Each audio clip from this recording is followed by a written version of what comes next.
आज हम लोग जानेंगे सममित और विषम सममित आव्यूह के बारे में। तो शुरू करते हैं, सममित और विषम सममित क्या होता है। तो कोई वर्ग आव्यूह जो है, मान लेते हैं कि कोई वर्ग आव्यूह ए जो है वो सममित कहलाता है। सममित आव्यूह कहलाता है।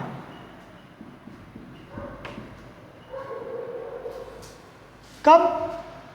यदि जो ए आई जे हुआ अवयव है वो ए जे आई हुआ अवयव के बराबर हो जाए। अर्थात यूँ बोल लें कि कोई आव्यूह ए का ट्रांसपोज अगर ए के बराबर हो गया तो आव्यूह जो है वो सममित आव्यूह कहला जाता है। ठीक है। फॉर एग्जाम्पल अगर देखें हम लोग कि सममित क्या होता है, तो मान लेते हैं कि एक आव्यूह में ए इज इक्वल टू 2 4 4 3 ले लिया, तो इस ए को हम सममित कह लेंगे। लेकिन कब? जब इसके सर पर टी बैठ जाए, अर्थात परिवर्त निकाल लें, और ये जो परिवर्त है ये 2 4 4 3 ये टी बैठा दिए, तो ये जो परिवर्त आया वो किसके इक्वल आ गया? तो बदलोगे। परिवर्त में क्या होता है? तो पंक्तियों को स्तंभों में बदल देते हैं और स्तंभों को पंक्तियों में बदल देते हैं। यानी कि जो पहली पंक्ति है R1 उसको C1 में, जो दूसरी पंक्ति है R2 उसको C2 में, और तीसरी पंक्ति R3 वो C3 में। यानी कि जो भी पंक्तियाँ होंगी वो स्तंभों में, और जो भी स्तंभ होंगे वो पंक्तियों में परिवर्तित हो जाते हैं। तो ये जो पहली पंक्ति है उसको पहले स्तंभ में, तो 2 4, और दूसरे पंक्ति को दूसरे स्तंभ में रख देते हैं, ये 4 3। ठीक है। तो बदलने के बाद भी अब भी ये क्या किसके बराबर आ रहा है? तो ए के बराबर, यानी कि जो ए ट्रांसपोज हुआ वो ए के बराबर आ गया। तो इस तरीके के आव्यूह को ही हम सममित आव्यूह कह लेते हैं। ठीक है। अर्थात ऐसा वर्ग आव्यूह जिसका परिवर्त उसके बराबर हो जाता है सममित आव्यूह कहलाता है। ठीक है। चलिए एक और हम एग्जाम्पल देखते हैं। दूसरा एग्जाम्पल क्या होता है, मैंने ये ले लिया। अब हमें ये बता देना है कि परिवर्त इसका जो परिवर्त आएगा वो ए के बराबर, अर्थात ये जो ए है ये सममित है, और सममित का टैग इस पे कैसे लगेगा? कब लगेगा? तो जब ये परिवर्त के अपने बराबर हो जाएगा। तो जब परिवर्त के बराबर हो गया तो बोल देंगे कि सममित है। देखिए कैसे, मैं इसका परिवर्त निकाल रहा हूँ। परिवर्त यानी कि सर पे टी को बैठा दो, यानी कि AHG HBF GFC। ठीक है। और जैसे ही सर पे टी बैठा यानी कि परिवर्त आया, इसकी जो पंक्ति है वो स्तंभ में, और जो स्तंभ है वो पंक्ति में। ठीक ना। यानी कि पहली पंक्ति पहले स्तंभ में, दूसरी पंक्ति दूसरे स्तंभ में, तीसरी पंक्ति तीसरे स्तंभ में परिवर्तित हो जाता है। यानी कि ये क्या हो गया? ये AHG, देखिए ये वाला जो है उसको मैं पहले वाले में रख दिया, दूसरे वाले को दूसरे में जगह पे, यानी कि HBF। ठीक है। और ये क्या हो गया? तीसरा वाला को तीसरे में, यानी कि GFC, ये निकाल लिया। और जैसे ही मैं इसका परिवर्त निकाला तो ये परिवर्त किसके बराबर आ गया? ए के ही बराबर आ गया। यानी कि कुछ भी बदलाव नहीं हुआ, परिवर्त करने के बाद भी वही आव्यूह मिल रहा है। ठीक ना।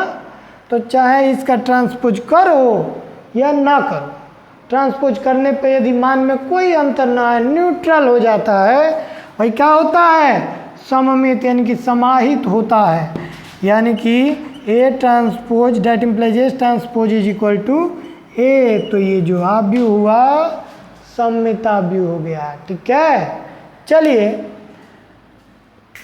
अब हम जानेंगे विषम सममित आव्यूह के बारे में कि विषम सममित आव्यूह क्या होता है। तो उसमें भी यही होता है, बस जो हम प्लस में ये ए आई जे हुआ जो अवयव है ये ए जे आई हुए अवयव के बराबर होता है और उसमें माइनस के साथ आ जाता है।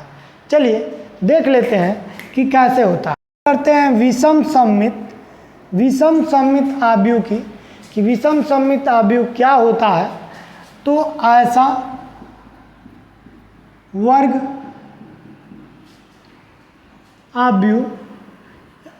आव्यूह ए विषम सममित आव्यूह कहलाता है।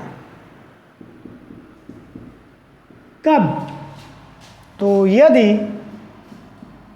जो ए आई जे हुआ अवयव है वो माइनस ए जे आई वे अवयव के बराबर हो जाए, अर्थात मैं यूँ बोल दूँ कि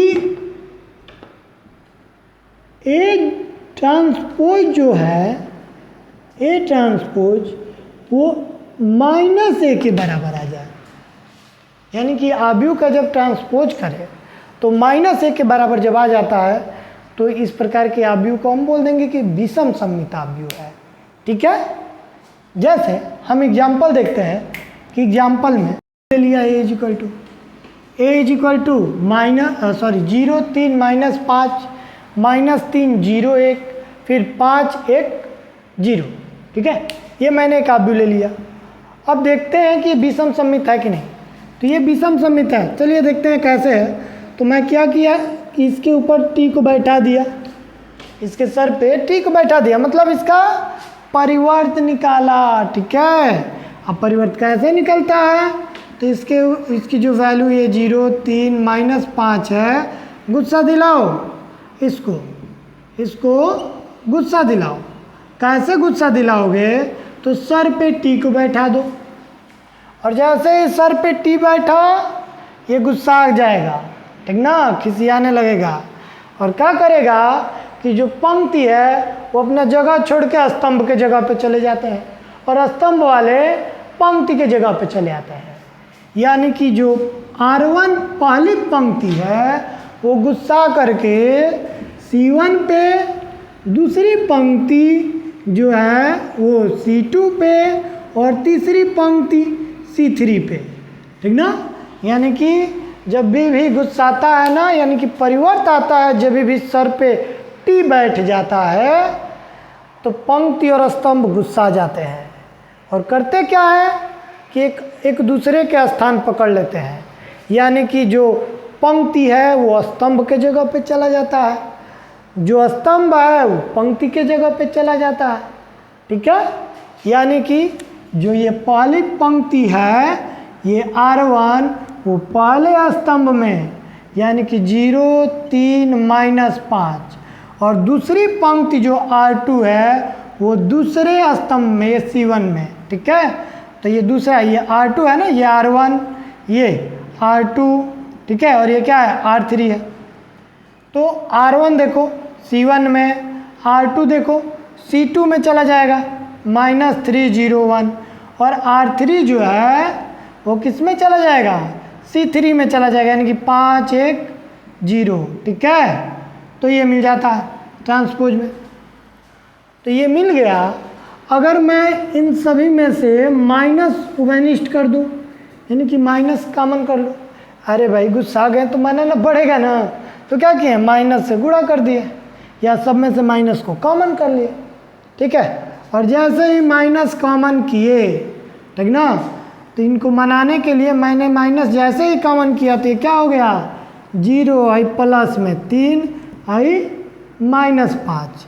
ठीक है, और ये क्या हो गया ये -3 0 और ये हो जाएगा -1 सॉरी हाँ ठीक है,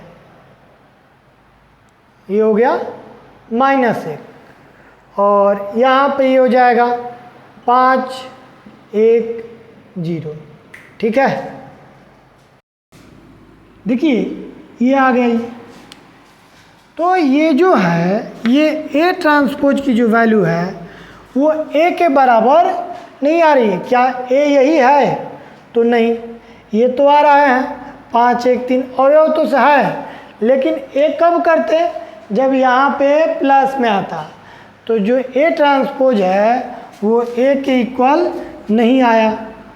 तो ये जो ए होगा वो विषम सममित नहीं होगा। विषम सममित कब कहते हैं? जब ये -a के बराबर आ जाता तब ना। तो ये तो आ ही नहीं रहा। ये ए कब कहते हैं? जब ये एलिमेंट जो है वो प्लस में होता, प्लस में रहता तो हमने कर देता। तो इसको क्या बोलते हैं? ये विषम सममित नहीं है। तो विषम सममित कैसे होगा? तो इसी में मैं कुछ यू लिख लूँ, इसी को a मैं यही आव्यूह ले रहा हूँ इनके कुछ अवयवों को बदल करके, यानी कि जो ये प्लस यहाँ पे माइनस साइन लिया था मैं यहाँ पे ले रहा हूँ, और ये देख रहा हूँ कि क्या ये विषम सममित ये होगा। तो इसका भी चेक कर लेते हैं कि ये विषम सममित होगा कि नहीं। तो इसका हम निकाल लेते हैं ट्रांसपोज, ठीक है, यानी कि सर पे फिर से टी को बैठा दो। 0 -3 5, ये 3 0 -1 -5 1 0, ठीक है। इसके सर पे जैसे ही टी आया फिर जो पंक्तियाँ है वो गुस्साने लगी। तो जाओ गुस्सा के करोगे क्या? अधिक से अधिक क्या करोगे? तो बदल जाओगे, जाओ बदलो। यानी कि पंक्ति जो है स्तंभ में बदल जाते हैं। क्या हो गया? 0 -3 5, फिर ये 3 0 -1 और ये -5 1 0, जा गया। यानी कि जो हमारी पंक्तियाँ थी वो स्तंभों में बदल गई। कब? जब परिवर्त किए तब। परिवर्त क्या करता है? आता है तो गुस्सा दिलाता है। किसको? तो पंक्तियों को और स्तंभों को। और जैसे ये दोनों गुस्साते हैं तो जो पंक्ति होता है वो स्तंभ में बदल जाता है और जो स्तंभ होता है वो पंक्ति में। तो वही यहाँ पे हुआ है कि जो पंक्ति है सर पे टी बैठा, बदल गया, और बदलने के बाद ये हमें मिला। तो इसमें से अगर माइनस कॉमन कर देता हूँ, माइनस उभयनिष्ठ कर देता हूँ, तो माइनस कॉमन होने के बाद ये मिल जाता है, ये 0 -3 5, ये मिल गया 3 0, ये -1, फिर ये मिल जाता है -5 1 0, ठीक है। जो कि देखिए a के बराबर ये जो a है वही हमको मिल गया, यानी कि ये मिल गया -a के इक्वल। मतलब क्या हो गया? मतलब कि जो a ट्रांसपोज की वैल्यू आया वो a के -a के बराबर आ गया, ठीक है। यहाँ से जो a था उसका परिवर्त किए यानी कि ट्रांसपोज किए, तो ट्रांसपोज करने के बाद ये मिला।